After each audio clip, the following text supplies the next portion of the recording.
February 21st, 1916 marked the beginning of the Battle of Verdun between Germany and France. In the small city located in northeast France, the battle raged from February to December 1916 on the Western Front during World War I. The German strategy consisted of capturing the Meuse Heights seated to the northeast of the city, from which Verdun could be bombarded with artillery fire.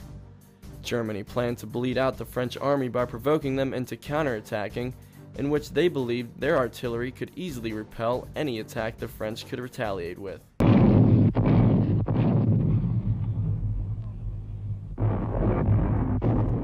If Verdun fell, Germany knew the morale of the French army would fall with it. It wasn't until the Meuse-Argonne offensive shared by US and French forces that the war would begin to turn for the Allies. Jean-Paul de Vries, the director of the Romagna 1418 World War I Museum in Montfaucon, kindly gives us some insight on the battle and the day-to-day life of the soldiers fighting. Well, the Battle of the Argonne Forest is the big turning point of war. When the Americans came in 1917, they were not allowed to fight on their own command. That's what Pershing wanted. But at the end of the war, Pershing arrived to have his own army. He was allowed to have his own command, and that's when they decided to start the Meuse-Argonne offensive. The battle was the largest in United States military history, involving 1.2 million American soldiers. The offensive ultimately brought the war to an end and lasted from September 26, 1918 to the armistice on November 11th.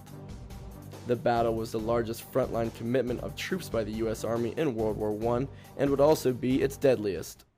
And that brings us to the largest U.S. cemetery in Europe, the Meuse-Argonne American Cemetery and Memorial. The cemetery, located east of the village of Romagna, stretches more than 130 acres. It contains the largest number of American military who fought and died while fighting during the war in Europe, most of whom lost their lives during the Meuse-Argonne offensive.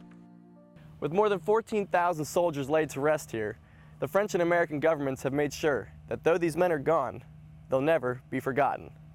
For AFN Stuttgart, I'm Petty Officer Andrew Lavin, Romagna, France.